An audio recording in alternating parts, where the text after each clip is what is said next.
Good morning everyone and welcome to our daily devotion, day 9. Samahan niyo po kami.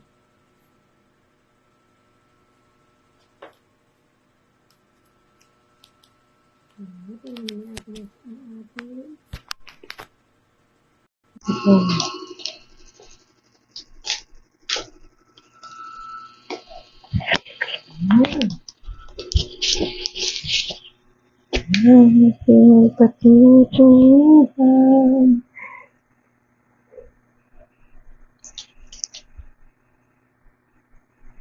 Natin. Sound check. Sound check.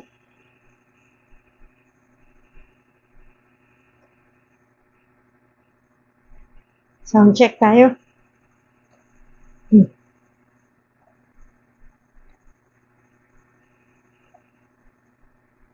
Good morning everyone. Ayun, sound. Magandang umaga po sa inyong lahat. Ginising naman tayo ni Lord ngayon para po sa isang magandang mensahe mula sa Kanya para po sa ating daily devotion. Welcome po sa God Loves You Movement. Kayo po ay nasa Facebook page ng God Loves You Movement. At sa lahat po ng nanonood din dyan or manonood dito po sa ating personal account ay magandang umaga po sa inyong lahat. Ayan. Excited na ba kayo? Sana naging excited din po kayo tulad ko. Every morning, 'di ba? Kasi alam mo yung bawat gising natin sa umaga ay isang napaka sarap or gandang pagkakataon para makapagpuri sa Diyos sa pamamagitan po ng pakikipag-usap sa Kanya. Kasi talagang nagbibigay po siya ng magagandang mensahe sa atin bawat umaga ng buhay natin. So, simulan po natin ang ating devotion. Kunin po natin ito sa Romans 15 verse 5. Okay. May the God who gives endurance and encouragement give you same attitude of mind toward each other that Christ Jesus had.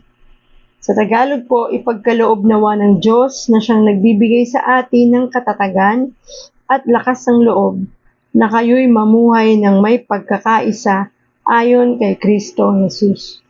Manalangin po tayo. Maraming salamat o Diyos sa araw na ito na muli mo kaming ginising at binigyan ng pagkakataong makasama ka sa unang oras ng araw namin sa buong maghapon.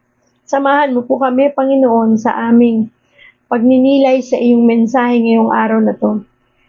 Hayaan mo, Diyos, na makakilos ka sa aming kalagitnaan, Panginoon. Hipuin mo, Diyos, ang lahat ng mga manonood, idako mo sila, Panginoon, sa page na ito upang nang sa ganun ay makapakinig sila ng iyong mabuting balita.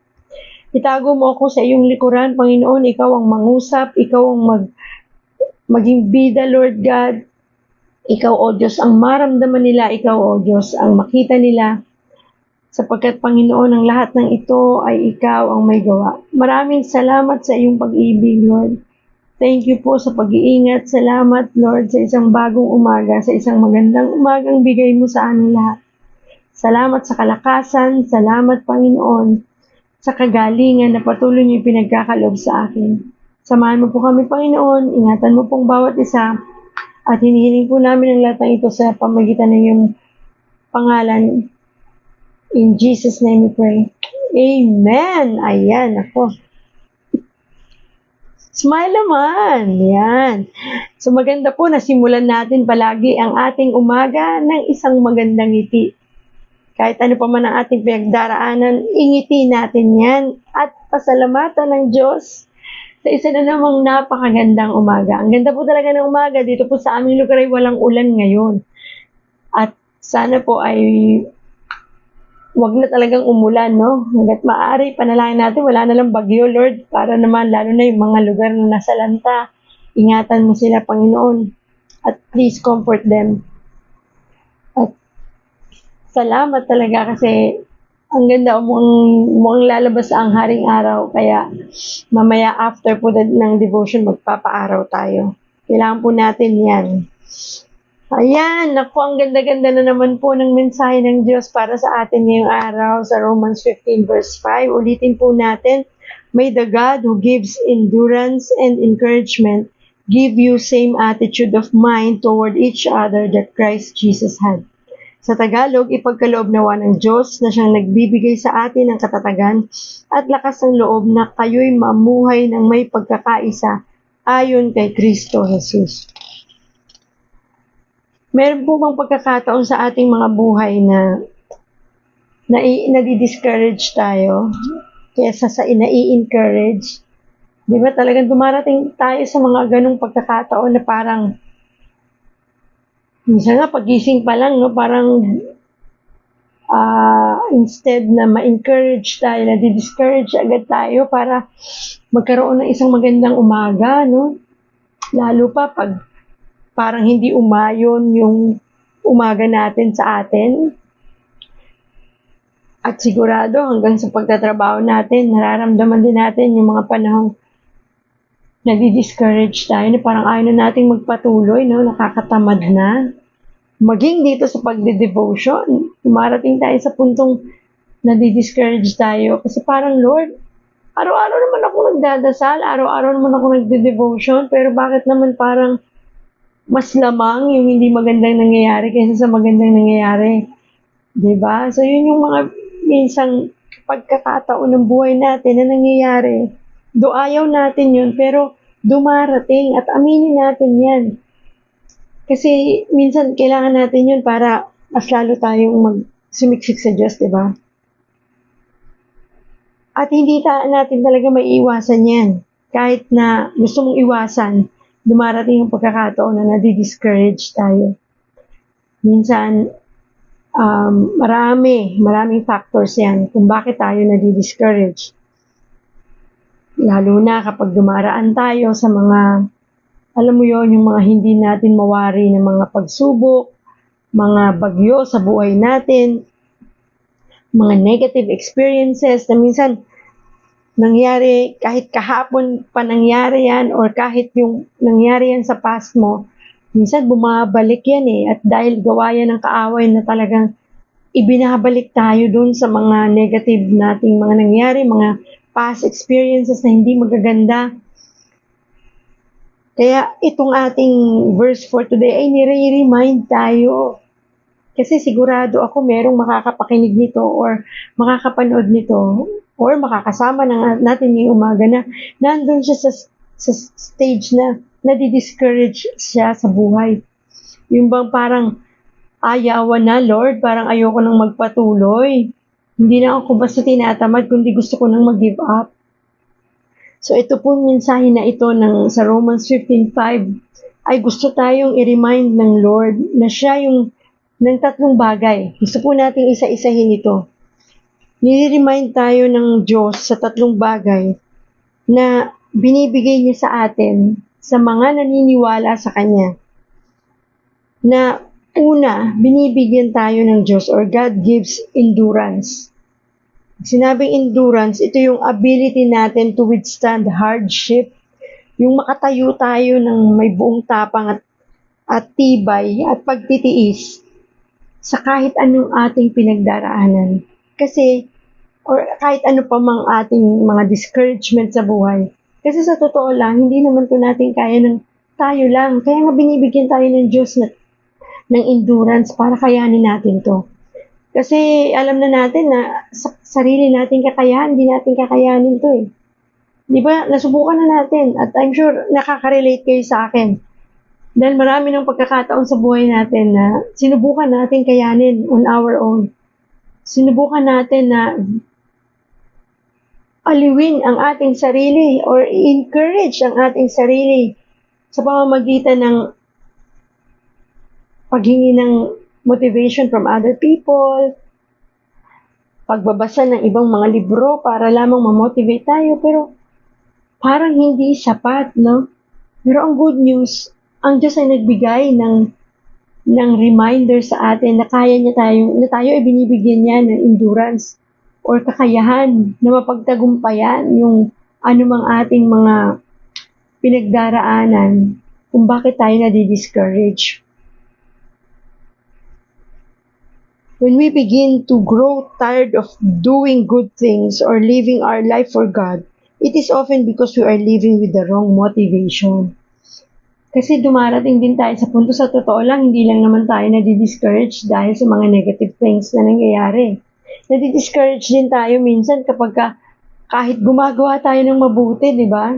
Minsan nahanapan natin si Lord na, Lord, ginagawa ko naman lahat ng kabutihan, yung maging mabuti sa kapwa, maging mabuti sa pag-uugali, maging maganda or mabuti ang aking mga galaw sa buong maghapon. Yung pinipilit ko naman, Lord, na sumunod sa iyo, pero nakaka-discourage kasi parang wala namang, alam mo yon, yung naghihintay kasi tayo ng palaging kapalit.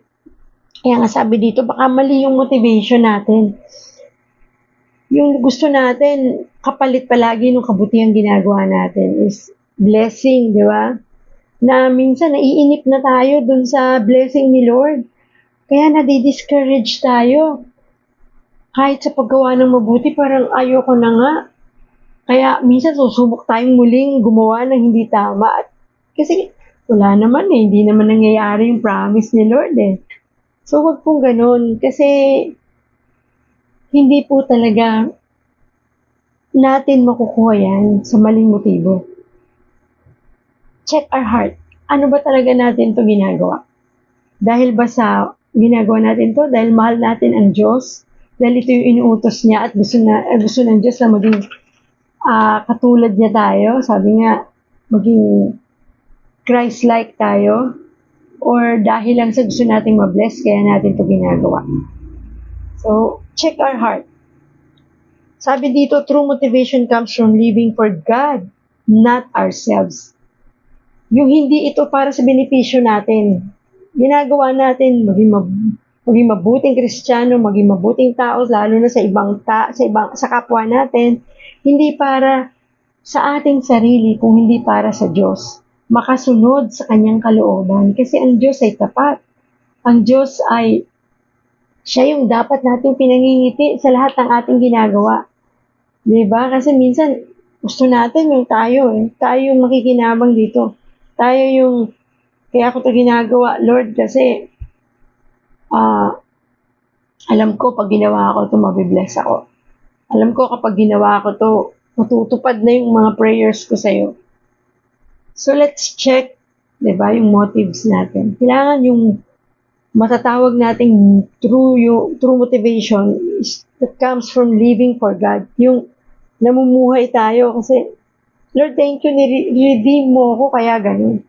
Thank you, Lord, minahal mo ako, kaya eto ko sumusunod sa'yo nang wala akong hinahanap na kapalit. Kasi sa totoo lang, this is not enough para sabihin maraming salamat sa dami na talaga ng ginawa mo sa buhay ko na kahit minsan hindi ko hinihingi, binibigay mo. So ano ba naman tong simpleng gagawin ko para ma-discourage ako pag wala kang ipinalit na blessing dito, di ba? Kaya huwag katang madi-discourage, lalo na po yung mga workers sa church, yung mga naglilingkod sa Panginoon. Nako, huwag kang madi-discourage na kahit naglilingkod ka, na parang, Lord, naglilingkod naman ako. Halos tumira na nga ako sa church eh. Halos dyan na ako ibinuhos ko ng lahat ng oras ko dyan. Pero bakit ganito? Dumadaan pa rin tayo sa matinding pagsubok. At nadi-discourage na ako, Lord. Parang gusto ko na tumigil maglingkod. Huwag kong ganun. Again, check our heart. Ano ba yung motibo natin para maglingkod sa Diyos? Bakit nga ba tayo naglilingkod sa Diyos? At bakit nga ba nasa ministry? Bakit ka nga ba nagdi-disciple? Bakit ka nga ba may hawak na mga tupa na nililid mo patungo sa Panginoon? Bakit mo ito ginagawa? Ito bang motivation mo para sa sarili mo? O para sa makita ng ibang tao? O ginagawa mo ito para sa Diyos? Na kahit Lord walang kapalit, ginagawa ko ito kasi ito yung gusto mong gawin ko. At ito yung naaayon sa plano mo. At ito yung isang bagay o paraan para masabi kong mahal kita. Para maibalik ko ang lahat ng papuri at pasasalamat sa iyo sa pamamagitan ng paglilingkod ko. Hindi para, Lord, ma-relax lang ako kaya ako naglilingkod. Hindi ako nandyan, Lord, para lang maubos ang oras ko, Lord. Hindi ako nandyan, Lord, para makita ng iba na, naglilingkod ito. Mabuting anak to ng Diyos. So we need to check our heart. Sabi yan sa James, di ba? Kailangan natin i-check yung puso natin. Baka kasi wrong yung motivation, yung motives natin mali. Kaya, konting problema, nagkakaroon tayo ng pagkahina ng loob na gusto na nating mag-give up. Kasi kapag ang Lord ang motivation mo, yung dahilan mo kung bakit ka naglilingkod, kahit ano pa yung pagdaanan mo dyan, anong bigat, anong hirap, hindi ka bibitaw. Kakapit ka lalo. Maaari, na minsan nadi-discourage naman talaga tayo, pero ang importante, tandaan mo lang, na nire-remind tayo ng Lord, na binibigyan niya tayo ng encouragement and endurance para makabalik at lumabang muli. Hindi lamang sa paglilingkod, kahit saan ka pa man naroon, sa loob ng bahay nyo, may mga discouragement yan. Sa trabaho mo, may mga pagkakataong nadi-discourage ka. All you need to do is to read the Bible para makita mo na nandoon yung mga reminders ng Lord.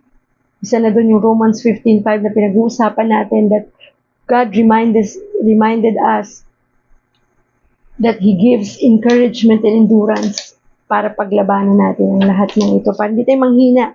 It is God who gives us the endurance through the Holy Spirit to make good choices and live for Him. Kasi lagi ko sinasabi yan, ang choices natin, kapag hindi galing sa Diyos, namamali tayo madalas. Kapag na-discourage na tayo, nagdi-decision tayo na instead na magpatuloy, ay gumigive up, yung agad na nagkukwit, agad na umaayaw. Kaya naman pag dumadaan tayo sa ganung pagsubok, pray. At samahan niyo ako sa devotion. Kasi dito, ibinibigay ng Diyos yung mensaheng nais niyang gawin natin o gusto niya para sa atin, para sa buong maghapon at sa mga darating pang araw ng buhay natin. Magagamit natin ang mga mensahe. So be encouraged and may endure natin lahat dito because God is with us. Because God loves us. Mamuhay tayo ng naayon sa kanyang kalooban, sa kanyang kagustuhan sa buhay natin, hindi yung gusto natin. Kasi ganun niya tayo kamahal. Number 2, God gives us encouragement. Kanina binibigyan tayo ng Diyos ng kakayahan na malampasan o kayanin natin ang magkaroon tayo ng tibay, tapang, pagtitiis, and ability na mapagtagumpayan ng hardship. Sa number 2, binibigyan tayo ng Diyos ng encouragement. Dahil nga sa mga panahon na nadi-discourage tayo, na nararamdaman natin that we are down, lalo na pag dinadown tayo ng kapwa natin. Yung bang parang dahil sa mga tao sa paligid natin, pinanghihinaan tayo ng loob. Tandaan natin, binibigyan tayo ng Diyos ng lasting encouragement, yung walang katapusang pag-encourage. Alam mo yun? Pinaghalog talaga. Na wala tayong ibang paghuhugutan ng encouragement na yung kundi ang Panginoon. Sa totoo, pagka pinipilit lang natin, kaya ko to. Kaya kong i-handle to. Minsan, denial na lang tayo sa ganong sitwasyon. Parang, di mo naman na talaga kaya di ba? Yung lalo na pag yung nakakaramdam ka ng, bakit sobrang down na down ako ngayon? Kasi boss ko, sobrang minaliit yung kakayahan ko or ni hindi na appreciate yung aking effort sa pagtatrabaho na halos ibinigay ko ng oras ko sa trabaho. OT na nga ako ng OT pero bakit parang hindi naman nakikita yung effort ko. So yun yung mga time na nadi-discourage tayo at feeling mo dinadown ka na ng taong yun. Same thing sa ating pagmi-ministry.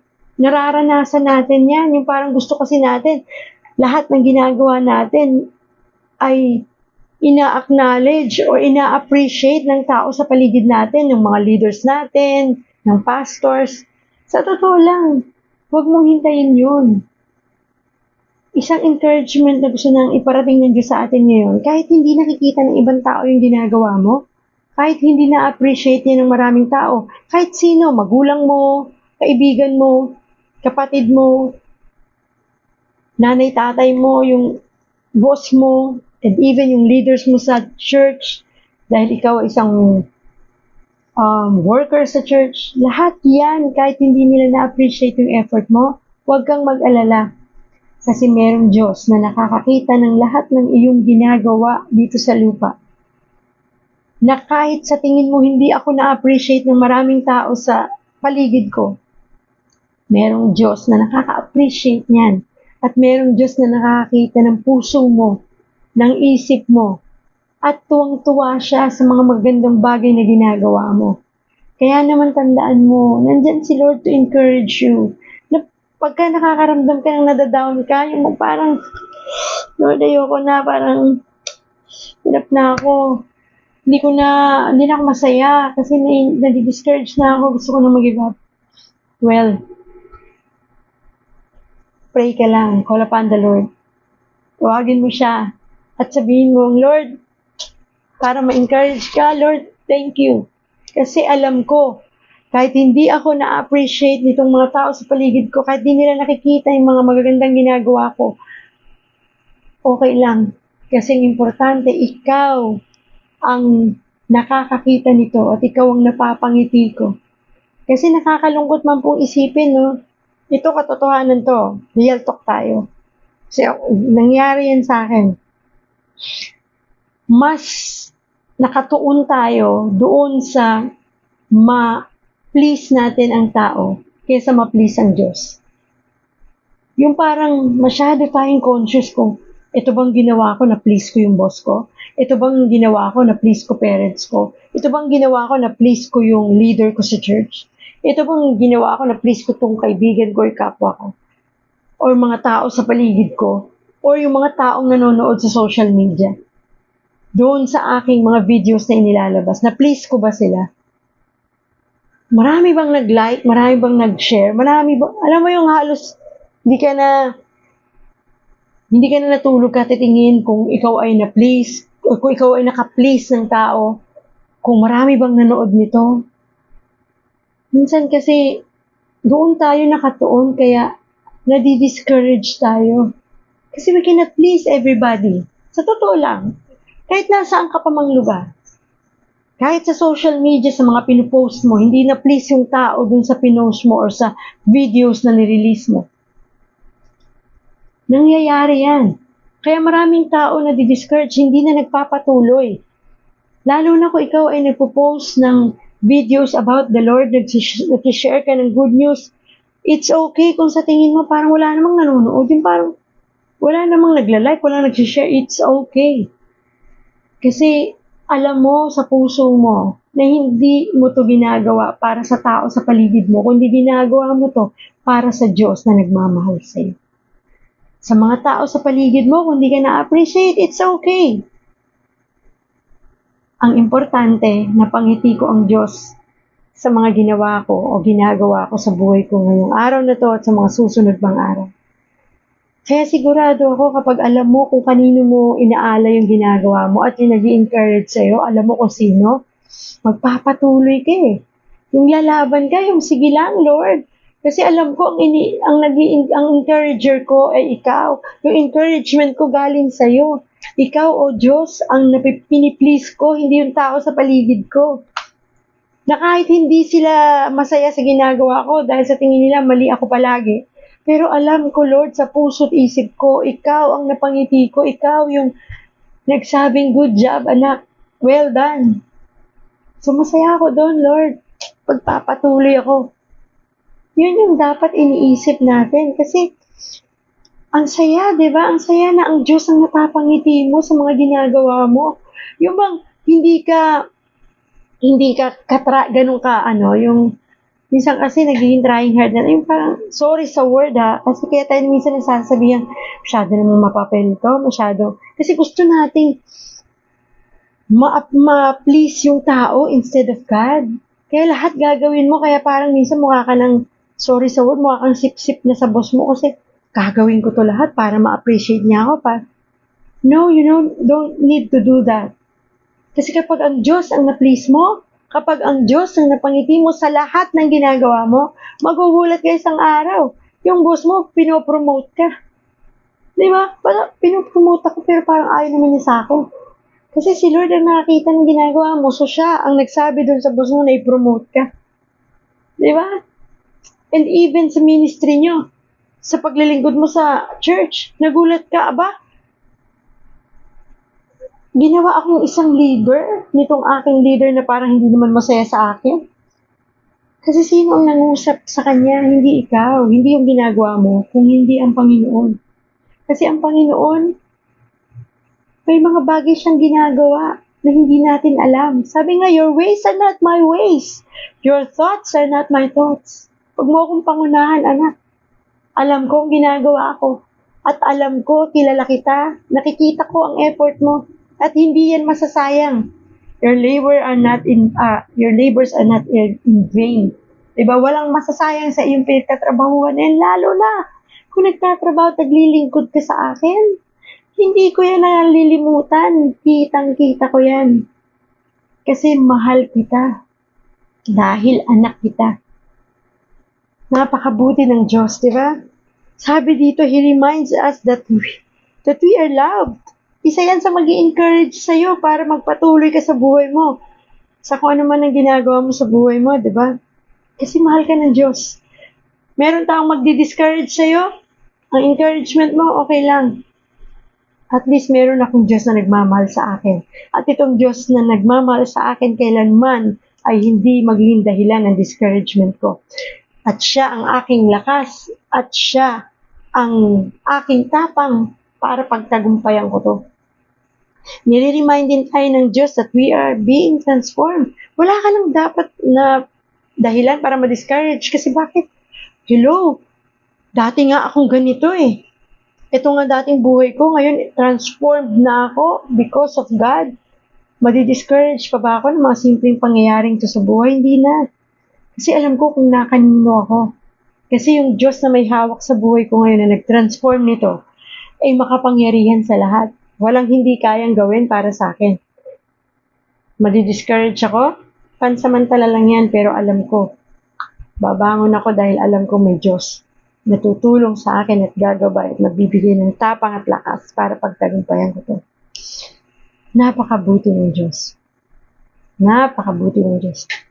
Sabi po din dito, we do not need to strive for approval or acceptance because we're already sons and daughters of God. Sa lahat ng mga ginagawa natin, even God, di ba kailangan hingin yung lalo na approval ng ibang tao kung tama o maling ginagawa mo.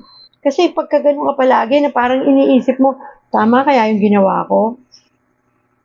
Na dapat ganito gawin ko para ma-appreciate niya ako.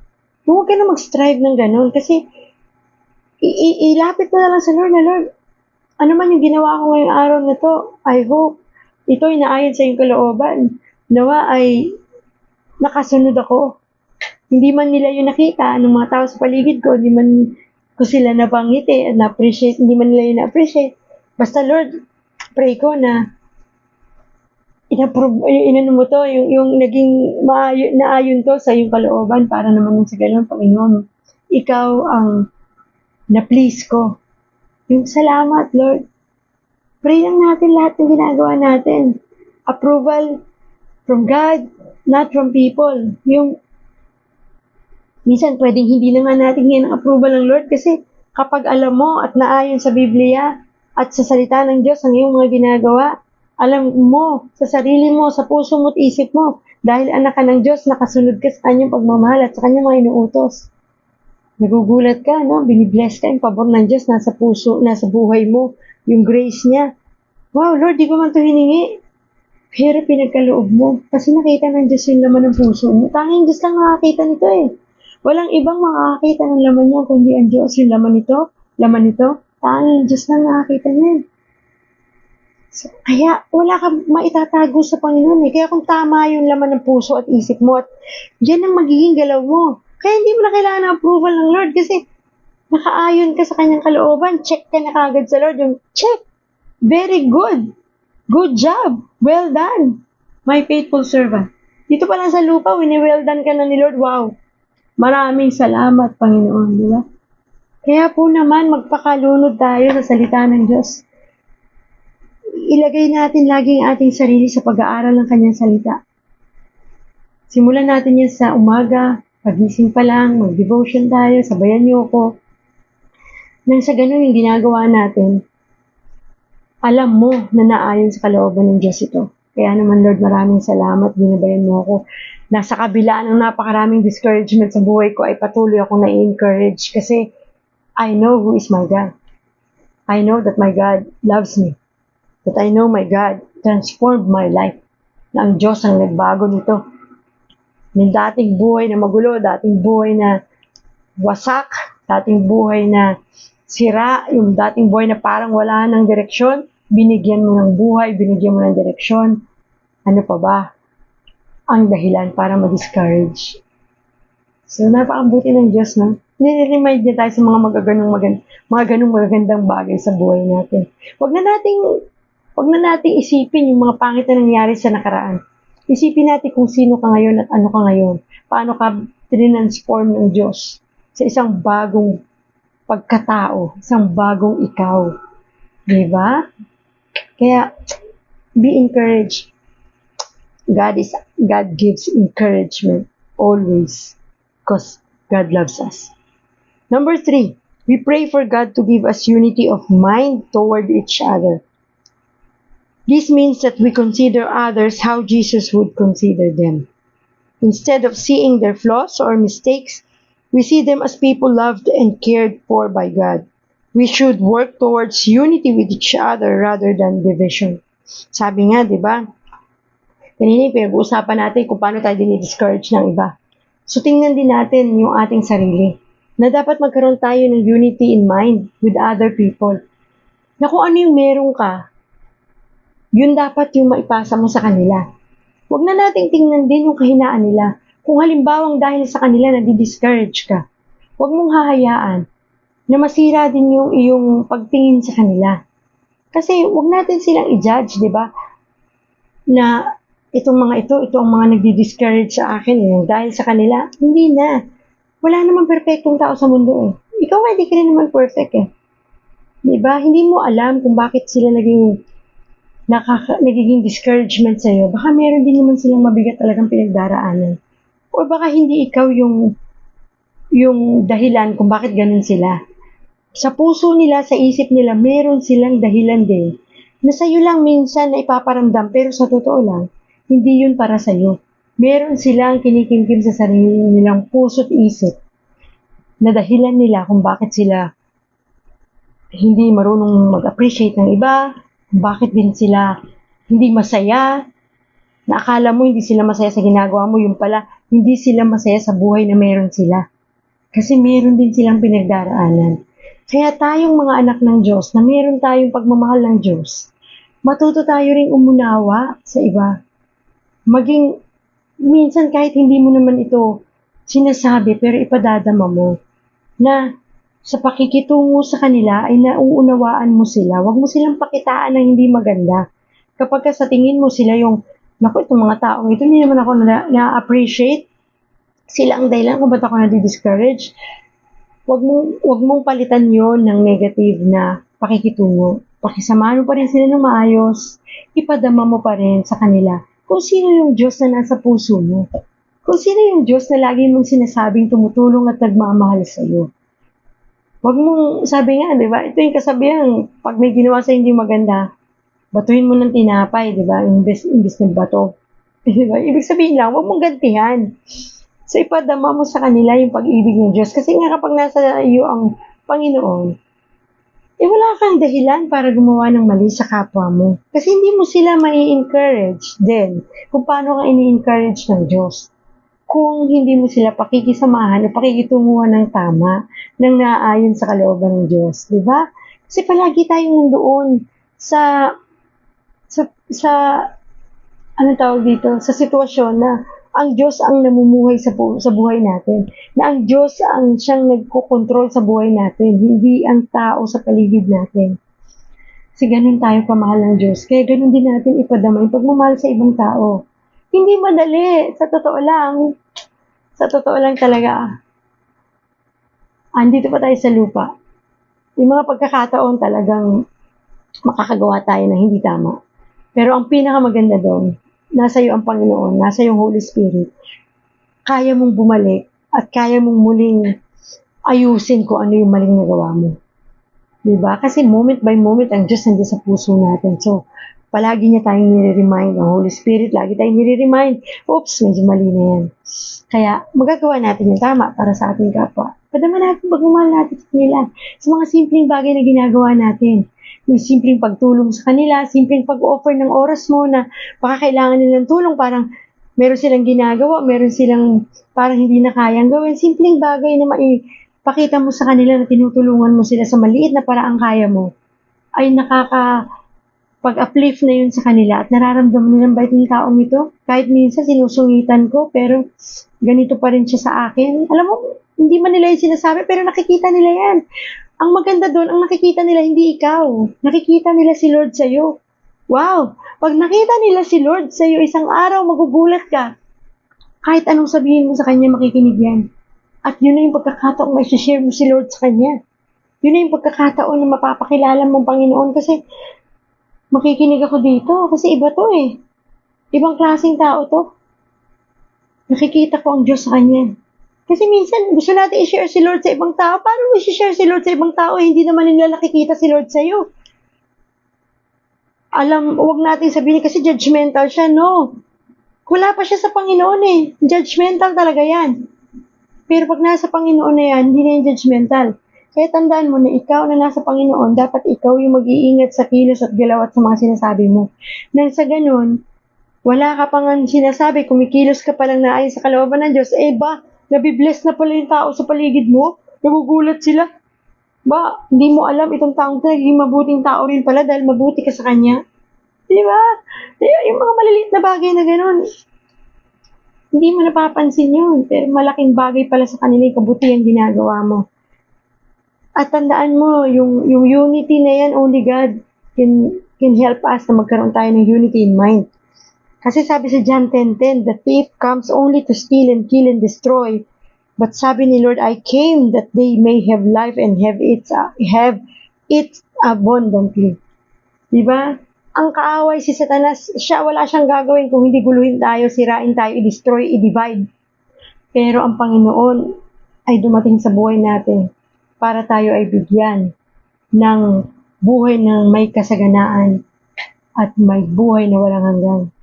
Only God can give us that promise na talagang siya lang at wala nang iba. Diba? Kaya kahit guluhin tayo ng kaaway, wala siyang karapatang magtagumpay. Kasi nasa Panginoon na tayo eh. Huwag mo nga hayaan magtagumpay siya sa buhay mo. Kailangan si Lord ang magtatagumpay sa atin. Kaya kailangan kilala mo kung sino yung kaaway mo. Sa totoo lang, ang kaaway mo, hindi yung katrabaho mo, hindi yung nanay mo, hindi yung tatay mo, hindi yung kapatid mo, hindi yung kaibigan mo, hindi yung kapitbahay mo. Ang kaaway mo ay si Satanas na siyang nagbibigay ng mga maling impormasyon sa isip mo, nagbibigay ng mga kasinungalingan sa isip mo para mag-init din ang ulo mo at magalit ka. Tandaan mo, lagi mong sasabihin para hindi ka ma-discourage sa mga nangyayari, sa isip mo lang ha, huwag mo sabihin, hindi ikaw ang kaaway ko. Sa isip mo lang, sabihin mo, hindi ikaw ang kaaway ko. Satanas, ikaw ang kaaway ko, lumayas ka sa pangalan ni Jesus. Ang Diyos, ang aking pag-ibig, ang Diyos ang namumuhay sa puso't isip ko, kaya wala kang karapatang guluhin ako. At ang mga taong ito ay gagamitin ng Diyos na pagdating ng araw ay makakasama ko sa paglilingkod sa iyo.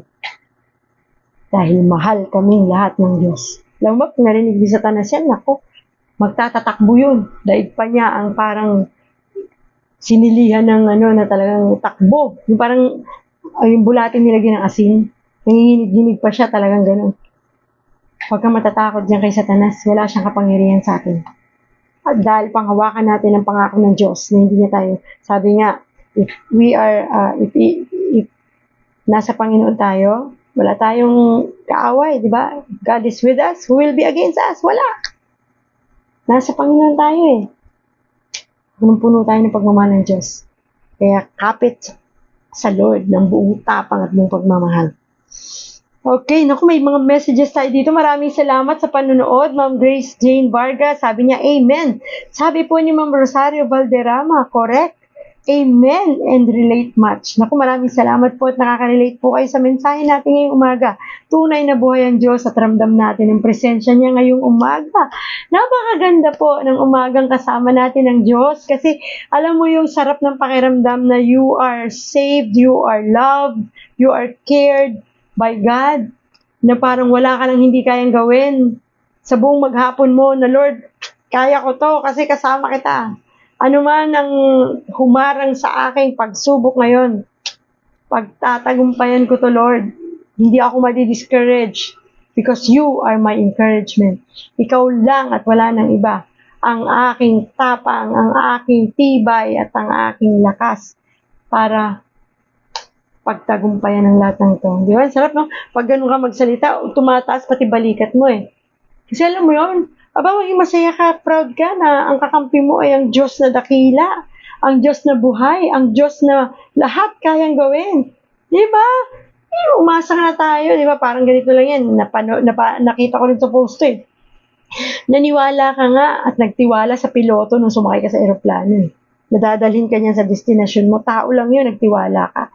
How much more ang Lord? Hindi lang destinasyon ng dito sa lupa ang kaya niyang pagdalhan sa iyo, kundi destinasyon sa langit, di ba? Yung buhay na walang hanggan. Di ba? Sarap naman nun. So, ulitin natin, no? All three of these things are worthy of spending time in prayer. Kaya naman, kahit ipinangako na ng Diyos sa atin, na ang Diyos ay bibigyan tayo ng encouragement, ng endurance, and unity of mind, ay ipagdasal pa rin natin sa araw-araw ng buhay natin. Na tayo ay bigyan palagi, araw-araw, oras-oras ng buhay natin ng endurance, encouragement, and unity with each other. Kasi wala naman talaga tayong pagkukuhanan yan, kundi si Lord lang talaga. Diba? So, again, if you're feeling tired and want to quit, ask God for the endurance to continue doing good for those around you. I-discuss natin yan kanina, kaya sige lang, patuloy lang. Bibigyan ka ng Diyos ng endurance para mapagtagumpayan yan. If you're feeling discouraged and down, ask God for encouragement that only He can give. And above all, ask God for the same heart and mind of Jesus that brings us together in unity rather than division. Hilingin natin sa Diyos palagi yan. Yung unity in mind and heart and spirit with other people para lahat ng iyong makakasama sa bawat oras at araw ng buhay mo ay hindi magiging dahilan ng paghihiwalay o pagkakagulo bagkus magkakaroon ng unity. Magugulat ka isang araw nang dahil sa iyo may taong nagbabasa na ng Bible, may taong nanonood na ng mga Christian movies, nag-a-attend na ng worship service, meron ng taong natuto ng magpakumbaba, natuto ng magmahal, at dumating ang araw na nag-attend na ng Bible study at tumanggap na sa Panginoon nang dahil lamang sa simpleng pinakita mo sa Kanya. Sa simpleng pinakita mo na may Diyos ka sa puso mo at sa isip mo na namumuhay sa iyo bilang anak ng Diyos. Thank you Lord sa message ngayong umaga. Salamat din Ma'am Grace. Thank you talaga. Napakabuti ng Diyos. Kaya naman po, manalangin tayo. Panginoong Jesus, thank you Lord for loving us and serving your people. Gusto ko pong mamuhay, Panginoon, na lagi kang bibigyan ng honor, glory, na lagi ka pong pararangalan sa lahat ng oras sa sandali ng buhay ko. Please give me the same attitude of mind as you, Lord. Help me to love and serve you and other people. Lord, hindi madaling maging mabuting tao, Panginoon. At hindi rin madali, Lord, na sumunod sa iyong kalooban, Panginoon. Pero Lord, salamat kasi you keep on reminding us, Lord, that you are our encourager. Ikaw ang nagbibigay ng endurance na kailangan namin, Panginoon, para mapagtagumpayan yung buhay na ito sa araw-araw. Maraming salamat, Panginoon, kasi lagi mo kaming nire-remind na maging mabuting tao sa aming kapwa. Lagi mo kaming nire-remind na makita ka ng ibang tao sa buhay namin. Lord, we are not perfect. Hindi namin to kaya ng kami lang. Kaya samahan mo kami, please, Lord. Samahan mo kami, Panginoon, sa bawat oras ng buhay namin para magawa namin ang nais mo. Makasunod kami sa iyong kalooban, Panginoon. Tulungan mo kami, Lord, na magmahal ng ibang tao, ng kapwa namin, lalo na sa aming mga mahal sa buhay, sa aming mga anak, sa aming asawa, sa aming mga biyanan, sa aming mga kapatid. Lord, minsan lumalayo pa kami.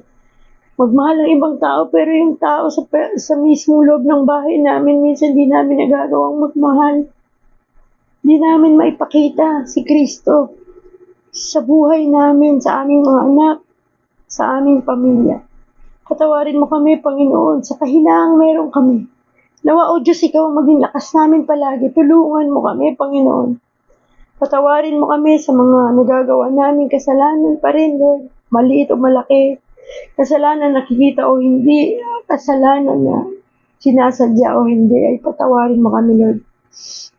Ang nais lamang namin, Panginoon, ay manatili ka sa buhay namin, manatili ka sa puso namin, manatili ka sa isip namin, samahan mo kami sa bawat oras, moment by moment, Lord. Gusto namin kasama ka para mapagtagumpayan namin ang kahit na anumang discouragement sa buhay namin, para kami ay magpatuloy sa aming paglilingkod sa iyo, paglilingkod sa aming pamilya bilang mga ina. Palakasin mo kami, Panginoon. Pagtibayin mo ang aming pananampalataya, Lord. Sapagkat ikaw lang makakagawa nito, Lord. Palakasin mo, Panginoon, bigyan ng kalakasan, kagalingan, complete healing in Jesus' name.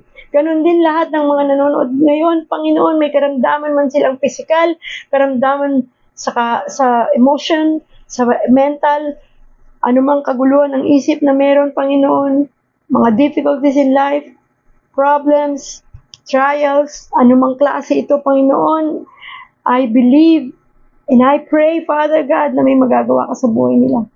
Tinataas ko pong lahat na manonood nito, nakakapanood nito, Panginoon. Pagpalain mo sila, O Diyos.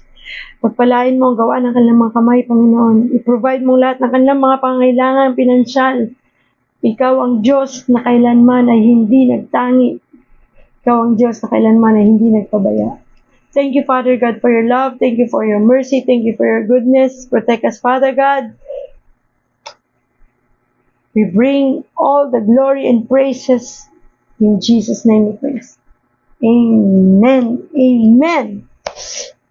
Maraming salamat, Panginoon. Napakasarap ko talaga ng umagang ito. Wala ka ibang gagawin kundi ang manalangin. To God be the glory. Thank you, Teacher Edith. Tunay na buhay ang Diyos, sa kanyang papurit sa salamat talaga naman. Samahan niyo po ako palagi. This is every morning at 6:30 a.m. Sabay-sabay po tayong manalangin, sabay-sabay tayo na tanggapin ang mensahe ng Diyos sa bawat umaga. At kung may mga thoughts kayo about dun sa message natin, kahit replay na to, lagay nyo yan sa comment para magpalakasan tayo, para magkaroon tayo ng fellowship kahit po dyan sa comment.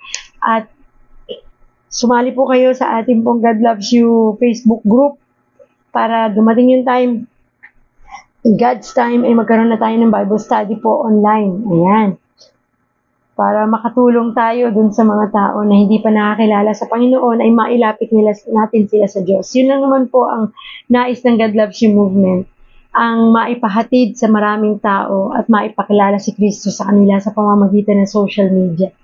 Gamitin po natin ang kapangyarihan nitong, ang galing nitong kapangyarihan talaga, no? Ang galing nitong social media para makapaghatid ng mabuting balita sa maraming tao. Kasi naniniwala ako na gagamitin ito ng Diyos sa paraan na makakakilala ang mga tao na mayroong Diyos at nag-iisang Diyos na buhay at na kaya tayong iligtas at patawarin sa ating mga kasalanan. Kaya samahan niyo ako dyan.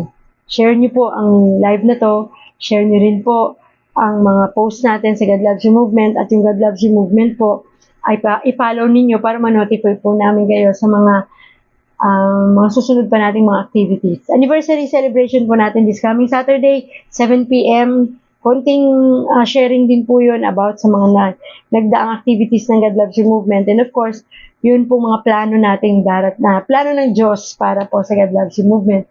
At meron din po tayong guest this coming Friday para po sa GLYM Hour, A Message of Love. Guest po natin si Ma'am Gina Dorig para po mag-share naman kung paano naging napakabuti ng Diyos sa buhay niya.